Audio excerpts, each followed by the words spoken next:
Vamos que vamos então, gente boa. Que benção que você está aí, seja muito bem-vindo nessa noite.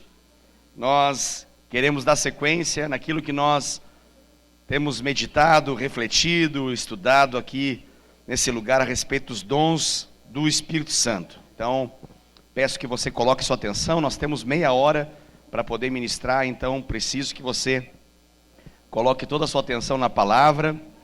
Vou me esforçar para poder fazer isso render da melhor maneira possível nessa meia hora. E peço que você se esforce também para ouvir e receber de Deus nesse tempo que nós temos até as 21 horas. Amém, queridos? Glória a Deus. Aleluia. Aí atrás está tudo tranquilo? As irmãs, os irmãos, aleluia. Glória a Deus, aleluia. Aleluia. É uma benção, né? Comunhão é benção. O que não falta nessa igreja é comunhão. Isso é bom demais. Somos uma igreja muito abençoada. Temos comunhão poderosa. Rapaz, se vier o frio que o Rogerinho está prometendo com aquilo lá, a gente está frito aqui. Se vier todo esse frio que ele está prometendo lá, sangue de Jesus. Eu estou com calor, vocês acreditem ou não, eu estou com calor. É que eu tô gordinho, né? Tem mais tecido adiposo, aí não vale, né? O Rogerinho tá falando que se vier esse frio todo aí, Rogério, aí já tá... vai extinguir a vida aqui em Indaiatuba, hein? É o dente, irmão? Não, aí é complicado mesmo. Aí tem que proteger. Aí tem que proteger. Isso tudo é para proteger o dente, né, Rogerinho? Não pode nem rir, né? Isso que é o problema. Não pode nem rir, ainda fica contando essas piadinhas. Fez uma cirurgia, irmão? Puxa vida. E a gente rindo dele, né? Que sacanagem. Aleluia. Deus abençoe você, Rogério. Isso é uma benção. Amém. Glória a Deus. Então, vamos focar naquilo que importa. Nós estamos aqui falando a respeito dos dons do Espírito Santo. Já algumas ministrações. Acredito que nós estamos na 6ª ministração, acompanhando pelos TADEs, as nossas ministrações que são gravadas no Tadel. Então acredito que essa é a 6ª ministração a respeito dos dons do Espírito Santo. Nós estamos avançando gradativamente, e é importante que nós frisemos, deixemos assim bem claro, algo que eu acredito que de todas as coisas que nós estamos falando até agora, eu acredito que a mais importante, que nós podemos reduzir numa palavra que se chama a simplicidade do mover de Deus. E quando eu falo da simplicidade, eu não estou apequenando o mover de Deus. Eu não estou dizendo com isso que o mover de Deus é pequeno, que ele é mínimo, que ele não tem tanta eficácia. Muito pelo contrário. O que eu estou mencionando a respeito da simplicidade é que, se nós, na linguagem que eu usei um tempo atrás, se nós enfeitarmos o pavão, nós acabamos atraindo mais a glória para a nossa vida do que propriamente a glória para o Senhor. E eu considero que o Senhor não quer isso. Então nós podemos e devemos agir de modo simples, porque o processo é simples, lembra disso, né? O processo é simples, mas o resultado, ele é... Vamos precisar ministrar mais 5 vezes novamente, para poder acertar essa frasezinha aí que a gente está falando desde a primeira vez, né? O processo é simples, mas o resultado, ele é grande. Que eu usei a palavra poderoso, mas amém, pode ser grande também, ok? Então... O processo é simples, mas o resultado é poderoso. Amém? É assim que funciona. Isso a gente precisa sempre mencionar por 2 razões. Uma, porque isso nos ajuda a entender que nós também podemos ser usados por Deus. Deus quer nos usar. Deus não quer apenas usar algumas pessoas especiais no nosso entendimento, demais para Deus, que Deus tem uma atração por elas e usa somente elas. Não, Deus quer nos usar também. Deus quer nos usar também. O desejo do coração de Deus é usar a nossa vida. E outra, que a gente está falando a respeito disso, é porque, de fato, analisando na Bíblia e na história, nós vamos perceber que o Senhor fala conosco, o Senhor se move. E quando nós identificamos isso, quando nós percebemos isso, nós já temos então um elemento importante, necessário, para que nós possamos ser usados por Deus. E aí o que Deus vai fazer com os resultados pertence a Ele. E normalmente esses resultados são absolutamente grandes e poderosos. Mas o processo do falar de Deus e da atuação do dom do Espírito Santo na nossa vida, ele é simples. Uma coisa importante também, que nós já falamos um pouquinho, mas eu quero enfatizar, é a respeito de uma palavra, eu estou resumindo em palavras para a gente poder entender melhor. Eu falei há pouco de simplicidade, vou falar uma outra palavra agora que é desejo. Desejo. É importante nós entendermos que quando a gente fala de vida no Espírito, o Senhor conta com um elemento em nossa vida que se chama desejo. Como assim, pastor? Eu preciso querer. Eu preciso desejar.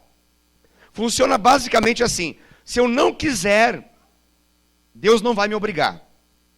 Se eu não quiser, Ele não está me obrigando a eu ser um instrumento nas suas mãos.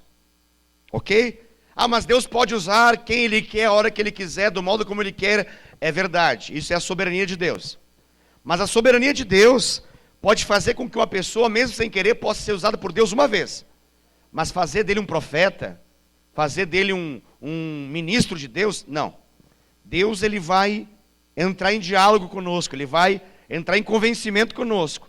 E ele vai nos chamar, ele vai nos convidar. E esse chamado não é um abuso da parte de Deus. Deus não nos abusa. Deus, ele nos convida, nos convoca até mesmo. A gente pode dizer não para Deus. Isso é pecado, obviamente. Mas é importante nós entendermos que ainda assim, Deus não obriga ninguém a ser usado por Ele. E eu falo isso não para você, porque eu sei que você quer, mas eu falo isso para que você possa entender que se uma pessoa, ela rejeita, ela menospreza, ela faz pouco caso a respeito do agir de Deus, do mover de Deus, do falar de Deus, há uma forte, poderosa tendência de fato, ela não ouvir a Deus. Mesmo sendo crente. Mesmo sendo de Deus, aleluia. Que vai morar no céu. Mas tem gente assim? Tem gente assim. Tem gente que vai passar uma vida inteira com dificuldade em relação a esse tal ouvir de Deus. Por quê? Porque não quer. Não quer, não tem desejo nenhum. Ela deseja um carro, ela deseja uma faculdade, ela deseja um casamento, ela deseja um filho, ela deseja um plano qualquer que ela viu na televisão. Ela deseja uma coisa, mas ser um agente nas mãos de Deus ela não quer. Ok, amém, tranquilo. O que vai acontecer? O favor de Deus em relação ao seu mover, Deus vai procurar alguém que esteja disposto. Não significa que essa pessoa se acha preparada, mas ela tem disposição de ser usada. Entende a diferença? A maioria dos homens de Deus, na Bíblia, quando Deus os convidou, os convocou, os chamou, disse, eu não consigo, eu sou falho, eu sou ruim, eu não posso. O que aconteceu? Entrou um processo de Deus para poder gerar essa capacidade, essa capacitação. Daí vem aquela frase evangélica clássica, né? Que Deus não chama os capacitados, mas capacita os chamados. Deus não escolhe os bons, mas Deus torna bons aqueles que Ele escolhe, e assim por diante. Todas as frases que possam ser faladas a respeito disso. Que significa que esse apoderamento de Deus, esse empoderamento, melhor dizendo, de Deus, esse poder que Ele delega sobre aqueles que Ele chama, vem sobre todos aqueles que aceitam, que querem, que dizem, ok, pode me usar. Amém? E quando a gente fala dos dons espirituais, isso é importante. Mas é bíblico isso, pastor? Tem alguma coisa de Bíblia nessa história? Bom, quando se fala dos dons espirituais, a Bíblia se encarrega de dizer, por exemplo, assim, ó, aquele que fala em línguas deve fazer o quê?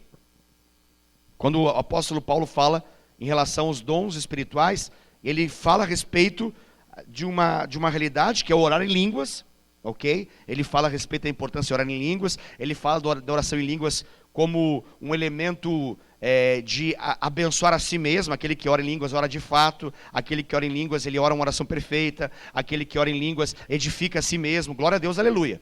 Então nesse momento a oração em línguas não está a serviço do corpo, ou seja, não abençoa ninguém além daquele mesmo que ora, glória a Deus. A pessoa pode passar a vida inteira orando em línguas, mas o que o apóstolo Paulo fala? Que aquele que ora em línguas deve pedir a Deus, deve orar a Deus, clamar a Deus. O que ele deve fazer? Deve pedir o quê? Para interpretar. Por quê? Porque aí, uma vez que ele tenha esse dom, que é o dom de interpretação de línguas, esse dom unido a esse falar em línguas vai virar o quê? Vai virar um dom espiritual a serviço do corpo de Cristo, da igreja, dos outros também. E não vai só se edificar, mas ele vai edificar os outros. E aí vai entrar naquilo que ele chama de variedade de línguas, que está lá em 1 Coríntios capítulo 12. Ok? Então, pensa comigo. Se Deus está dizendo que tem alguma coisa que ele quer dar, mas ele só vai dar se a gente pedir, se não pedir, o que vai acontecer? Ele não vai dar. Simples, está fácil de entender, né? Isso aqui é como 2 mais 2 é 4. E 4 mais 4 é 8. Se ele está dizendo assim, ó, você ora em línguas, mas se você nunca pedir por esse negócio que se chama interpretação, fique seguro, Deus não vai dar. Ah, é assim? Ele disse que não vai dar? Não, ele não disse que não vai dar, porque ele pode dar. Isso é a soberania de Deus. E quando ele der, ele vai pedir o consentimento da pessoa. Fala assim, ó, lembra do xadrez, que eu falo tanto do xadrez, né? Eu sou Deus, eu tenho as pedras brancas, então eu faço a primeira jogada. E se aquele que fez a primeira jogada com as pedras brancas não tiver a reação daquele que tem as pedras pretas, não tem jogo. Não tem jogo. Quando um joga, tem que ter a reação do outro, senão não tem jogo. Esse mover de Deus acontece do mesmo modo. Então Deus pode dar para você enquanto você está orando, ou enquanto você está ouvindo, enquanto você está sendo ministrado, Deus pode dar uma revelação clara a respeito daquilo que alguém está orando em línguas. Uau! E talvez você fale, eu não quero esse negócio para minha vida. O que vai acontecer? Você vai ter uma experiência ao longo de toda a sua vida. Aleluia, glória a Deus. Você vai passar a vida dizendo assim, ó, eu lembro um dia que eu estava numa oração e eu entendi claramente aquilo que a outra pessoa orou. Agora o apóstolo Paulo fala, olha, você que ora em línguas, ele está dizendo para aqueles que oram em línguas, né? Clame por esse negócio. Isso vai se tornar uma realidade na sua vida. Isso vai acontecer de forma muito mais constante. E Deus vai te usar em várias ocasiões para não abençoar a si mesmo. Ah, eu estou entendendo que é para mim essa palavra que está falando em línguas, é para mim. Pode ser que seja. Mas muitas delas, quando são públicas, assim, quando nós estamos nos movendo em Deus publicamente, a intenção de Deus é falar algo a alguém. Então essa pessoa, ela está tendo o privilégio e a oportunidade de ser porta-voz de Deus naquele exato momento. Ok? Então entra aí o que eu estou mencionando, que eu estou dando uma palavra chamada desejo. O desejo ele é muito importante. O primeiro passo para os dons é desejar os dons. Ok? Os dons não vão correr atrás de você. Nós que devemos correr atrás dos dons.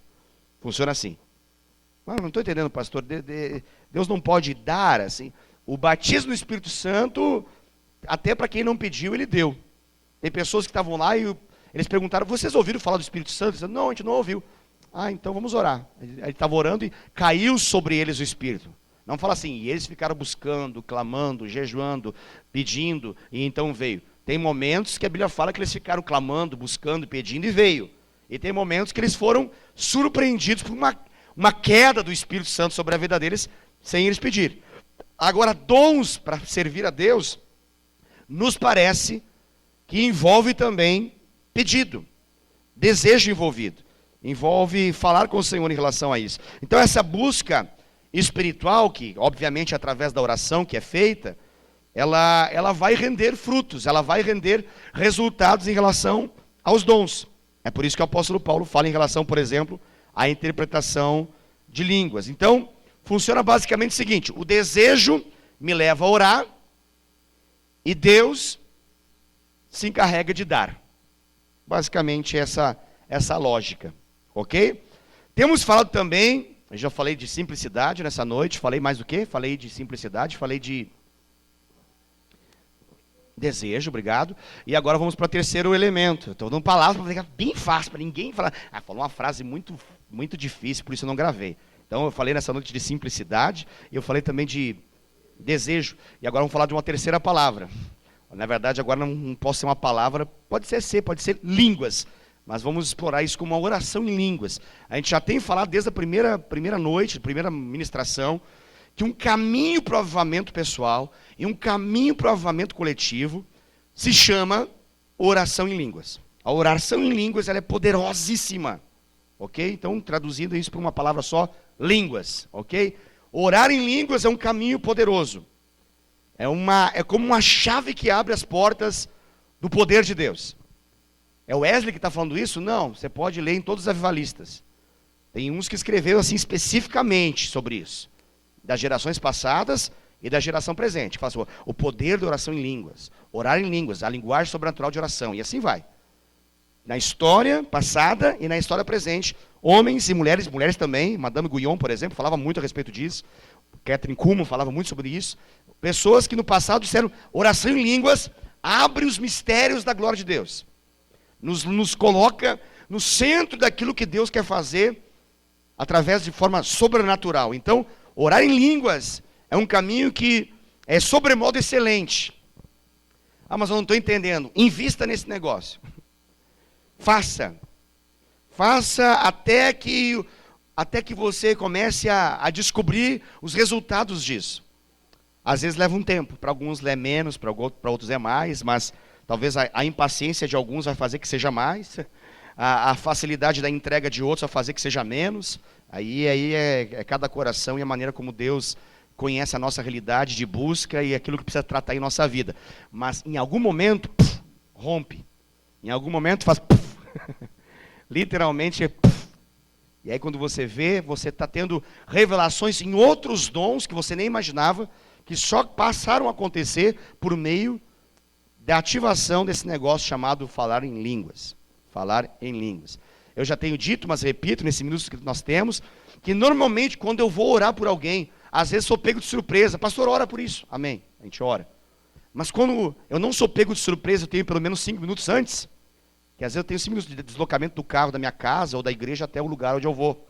O que eu faço nesse caminho? Línguas, oração em línguas, frenética, chapando coco no carro assim. Por que isso, pastor? Eu estou edificando a mim mesmo. Eu estou tentando entrar na vibe dos céus. Eu estou tentando pegar a banda larga do Senhor, sair da minha internet de escada, de um pulso só. Lembra dessa praga que existia? Então, essa é a nossa realidade humana de percepção. Existe uma banda larga coreana, japonesa, né? Essa é a de Deus. Essa eu preciso entrar. E eu entro por meio das línguas. Então eu preciso investir nesse negócio. Alguns até já perceberam essa realidade. Em algumas ocasiões eu estou aqui.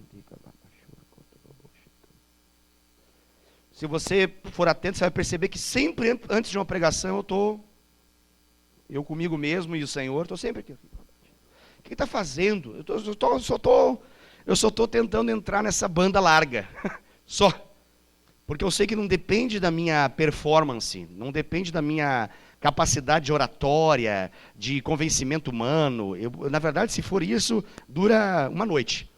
Mas se for no poder de Deus, pode mudar vidas, pode resultar em transformações. Aí a pregação deixa de ser uma oratória e um sermão, uma resenha qualquer, e passa a ser palavra da parte de Deus sobre a vida de alguém.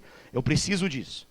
E eu estou dando um caminho para que você possa entender como que isso acontece. Então, oração em línguas é algo poderoso. Mas a oração em si já é poderosa, irmãos. Amém? Eu falo isso porque algumas pessoas estão ainda clamando por essa realidade na sua vida, pelo batismo no Espírito Santo, pela evidência do dom de línguas, para edificar a si mesmo. De repente pensa, mas então eu sou um pobre coitado de segunda qualidade, terceira, sei lá, como uma carne de segunda ou de terceira, assim, para Deus, porque eu não oro em línguas, então todo tipo de oração que fizer em português não tem valor algum. Calma lá, eu não falei isso. Há muito poder na oração. Há muito poder na prática da oração ao Senhor. A Bíblia fala sobre isso. Muito pode, em sua eficácia, a súplica do justo. Ela pode salvar o pecador, ela pode gerar libertação, ela pode gerar cura sobre a enfermidade. O Senhor nos convida a orar, e em português, obviamente, no nosso caso. Mas é importante nós entendermos que o ambiente de oração, ele prepara um ambiente propício para o sobrenatural. Se você for atento na Bíblia, na sua leitura de Atos dos Apóstolos, você vai perceber que os contextos dos grandes eventos de Atos dos Apóstolos, eles estavam com ambiente de oração. Se você for perceber isso, eu dei uma investigadinha rápida aqui, só para você perceber. Por exemplo, no dia de Pentecostes, Atos 2, o que eles estavam fazendo? Orando. Quando o Pedro e João, eles estavam ali diante de um paralítico, eles estavam indo para onde? Para o templo fazer o quê? Orar. Quando a Bíblia fala que tremeu o lugar onde eles estavam reunidos, em Atos 4, o que eles estavam fazendo quando tremeu o lugar? Orando. Quando o anjo apareceu para o Cornélio, o que estava acontecendo ali? Estava acontecendo? Oração. Quando o Pedro teve uma visão no telhado, o que ele estava fazendo? Orando.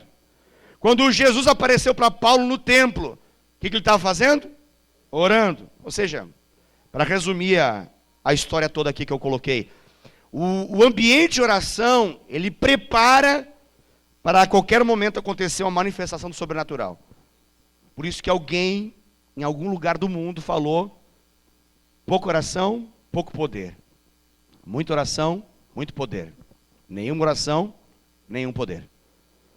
Então, isso não é uma fantasia, não. Isso é a realidade. Isso é fato.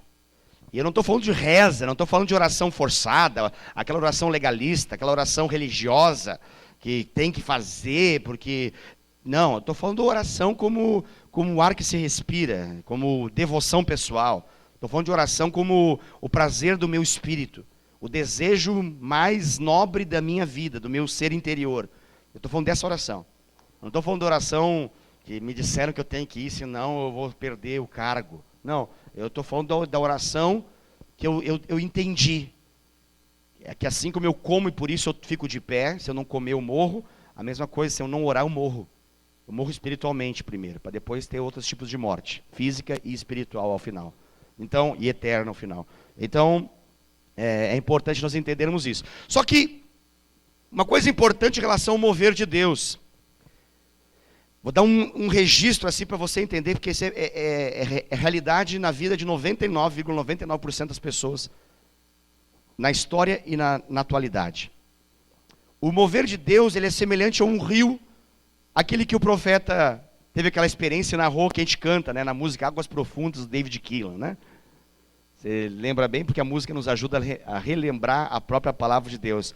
Então, por que eu falo isso? Porque tem gente que acha que o mover de Deus é como uma enxurrada que cai. Isso pode acontecer, mas um evento só.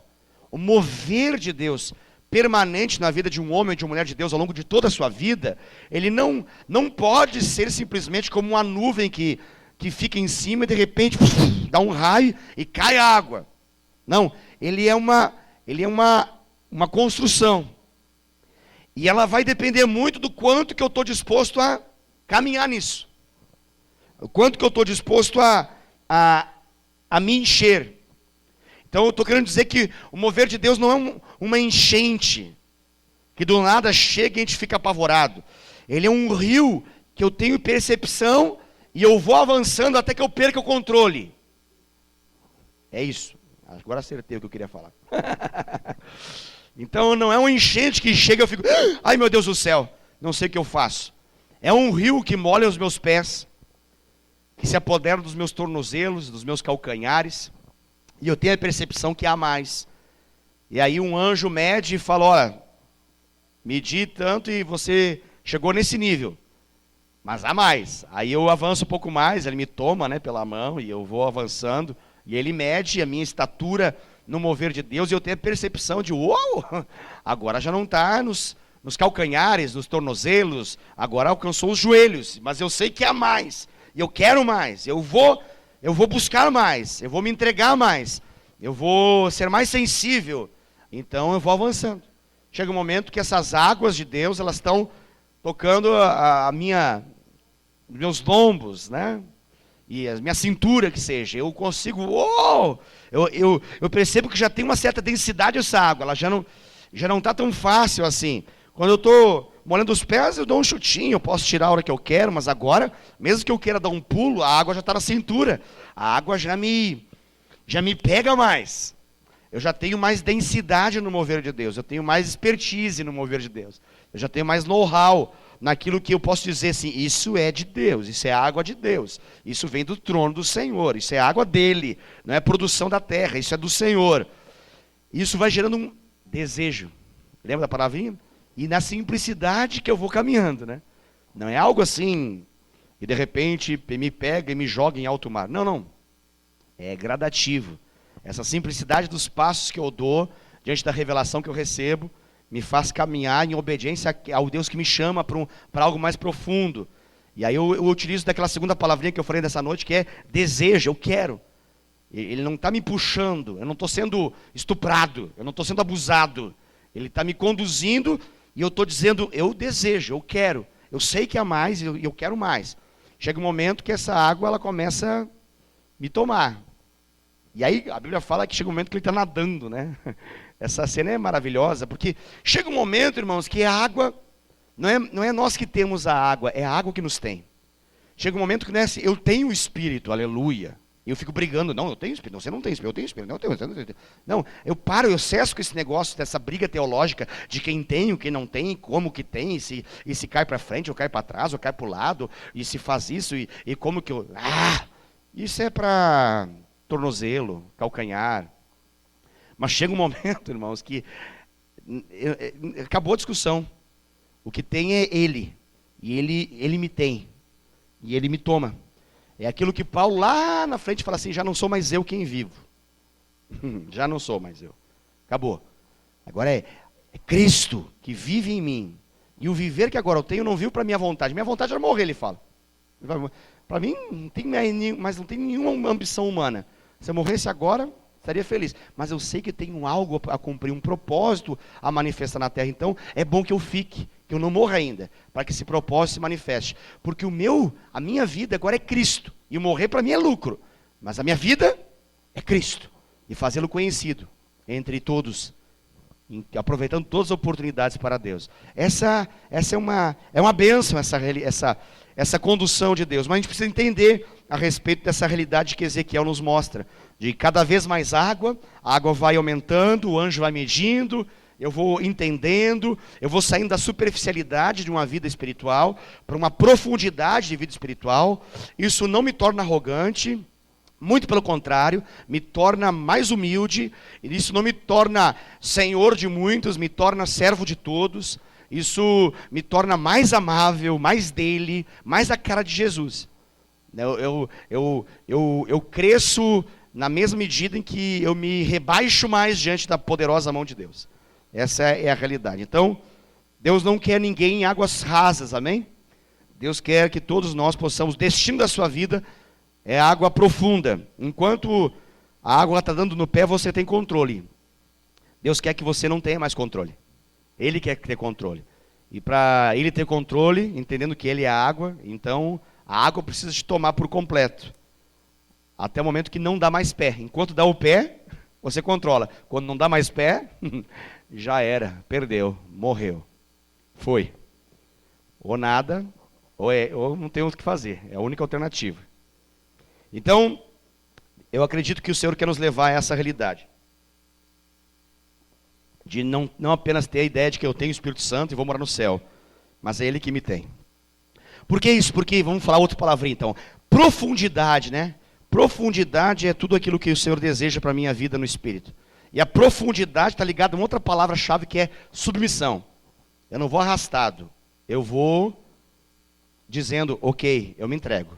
Eu me submeto.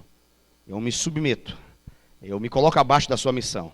Eu me coloco abaixo daquilo que o Senhor está me chamando para viver. Então, a profundidade na vida cristã, irmãos, ela só acontece, ela não acontece por tempo de igreja, não, ou por tempo na fé. A profundidade acontece por uma realidade na nossa vida interior que se chama submissão. Amém? É por isso que tem pessoas que em 1 ano de vida com Deus crescem mais do que aqueles que têm 40 anos. E é por isso que tem pessoas que têm 40 anos que parece que já viveram 3 séculos na terra. De tanta sabedoria, graça e unção da parte de Deus. Então o tempo em si, ele é relativo. Antes de Einstein falar sobre isso, Deus já está nos mostrando essa realidade, da relatividade do tempo. Quando ele está dizendo que o que importa aqui, na verdade, é o nível de profundidade que a gente tem. E ele é determinado pelo nível de submissão que a gente tem para com o Senhor. Amém? Temos ainda uns 2 minutinhos, pouca coisa, então vamos só dar uma pincelada a respeito dos dons. Porque a gente fez toda essa introdução para poder entrar nos dons, amém? Na sexta aula, que é a sexta que a gente entra, né? Na sexta, agora a gente já chegou o momento importante de entrar, propriamente dito, na ministração dos dons espirituais.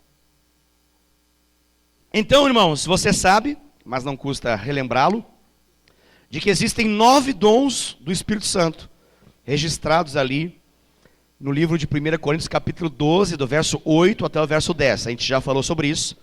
Quantos tem mesmo? Tem? Muito obrigado. Temos 9. Temos 9 manifestações de dons espirituais narradas em 1 Coríntios, capítulo 12, versos 8 a 10. Que podem para efeito de entendimento, compreensão, didático, serem subdivididos. Podem ser divididos em 3 grupos, de 3 dons cada. Ok? Então são 9 manifestações espirituais, através desses dons, e eles podem ser subdivididos em 3 grupos. Interessante o número 9, irmãos. Eu sei que nem todos sabem a respeito de simbologia bíblica, mas é importante dizer que a Bíblia se encarrega de ter muita simbologia. Isso tem sinalizações proféticas e revelações espirituais embutidas nessas simbologias. O número 9 não é um número bobo na Bíblia. Assim como o 13 é o número de Deus, o 6 é do homem, o número 9 é um número de frutificação. Interessante isso, né? Então a palavra agora, no momento, é frutificação. O número 9, ele está associado a essa realidade, a realidade da frutificação. Agora, presta atenção comigo, rapidinho, porque nós temos pouco tempo. Quantos dons espirituais nós temos em 1 Coríntios capítulo 12, versos 8 a 10? Quantas manifestações do fruto do Espírito nós temos em Gálatas capítulo 5, verso 22 e 23? Olha que coisa interessante. Interessante isso aí, esse link, né? Sendo que o 9, ele é um número simbólico da Bíblia, que ele está dizendo algo que fala a respeito da frutificação. É muito legal você saber um pouquinho sobre simbologia bíblica, porque isso te abre o entendimento para algumas revelações de Deus. Por exemplo, no tabernáculo de Moisés, você encontra alguns objetos importantes na história da formação do tabernáculo, né? Você vai encontrar vários objetos. Dentre os objetos que você encontra lá, você encontra um objeto que se chama o candelabro. Ou mezuzá, mas o candelabro, em português, tá? Candelabro. Então esse candelabro, ele é feito de um material. Interessante isso, né? Ele é feito todo de um material só. Que é o qual material? Ouro. Olha que coisa interessante. O candelabro, ele é feito todo de ouro. Impressionante isso. Por que é importante saber isso, pastor? Porque é importante saber a simbologia bíblica. A gente está construindo aqui uma revelação. Ele é feito de um material, e esse material ele é todo de ouro. Todo de ouro. A Arca da Aliança, vamos pensar agora na Arca da Aliança, aquele baú. Lembra do baú? Quais materiais tem ali? Ouro. E madeira. Isso, acertaram, madeira. Interessante isso também, né? Ele é revestido de ouro, mas ele tem madeira. Que bom, pastor. Agora eu vou tranquilo para casa. A minha vida está resolvida. Descobri que um é feito de ouro, outro de ouro e madeira. O candelabro, como é que é o formato de um candelabro? Ele tem uma haste central. E ele tem 1, 2, 3 hastes lateral.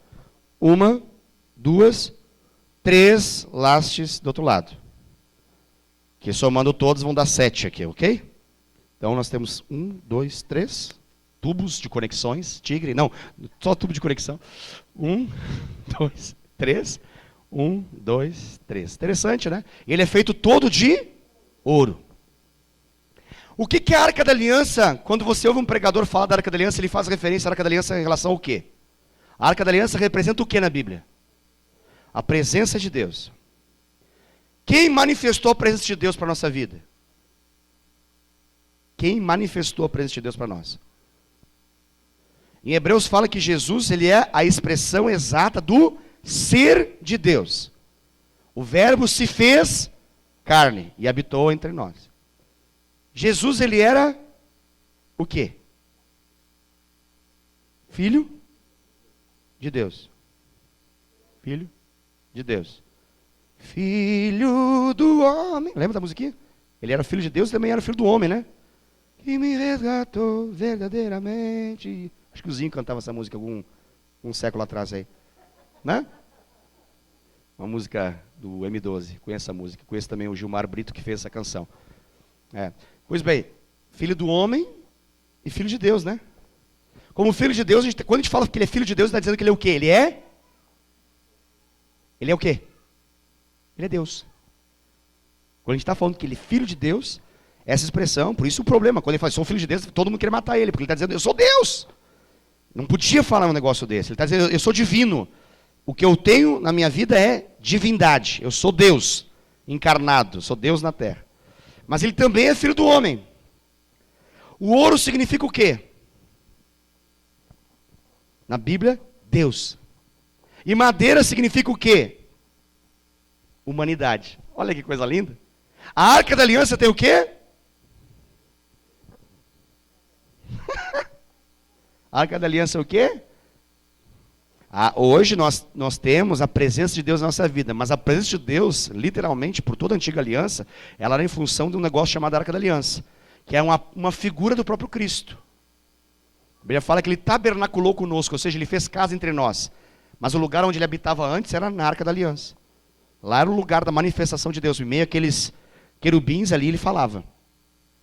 E ela é feita de ouro e de madeira, dando a ideia de que Jesus ele é o Deus que se fez carne. E o candelabro? Ele é todo de... O que significa isso? Aí você vê o candelabro. Aí quando as instruções de Moisés lá falam, vai fazer muito sentido o que eu vou falar para você. Fala para colocar 3 amêndoas aqui. Uma haste. 1, 2, 3 amêndoas. Segunda haste. 1, 2, 3 amêndoas. Terceira haste. 1, 2, 3 amêndoas.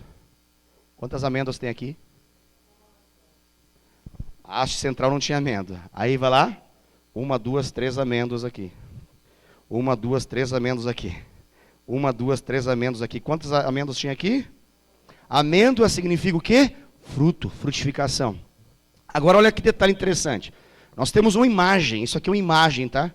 Isso aqui tem que ser crente daqueles assim, do reteté, para poder entender o que eu estou falando. Senão não tem lógica nenhuma o que eu estou dizendo. Então uma besteira, não, pastor, nossa, cheirou uma meia suja antes de sair, completamente louco. Então, veja só. Temos aqui 9 e 9. Dons, fruto, equilíbrio, luz, glória de Deus, uma lâmpada que se mantém, a glória de Deus se manifesta. Está conseguindo entender ou foi muito longe? Não, pastor, cheirou meia total, pastor, e dá aquela bem fedida. Não, eu não considero um absurdo, não. No meu entendimento, tudo tem relação. Tudo, absolutamente tudo tem relação.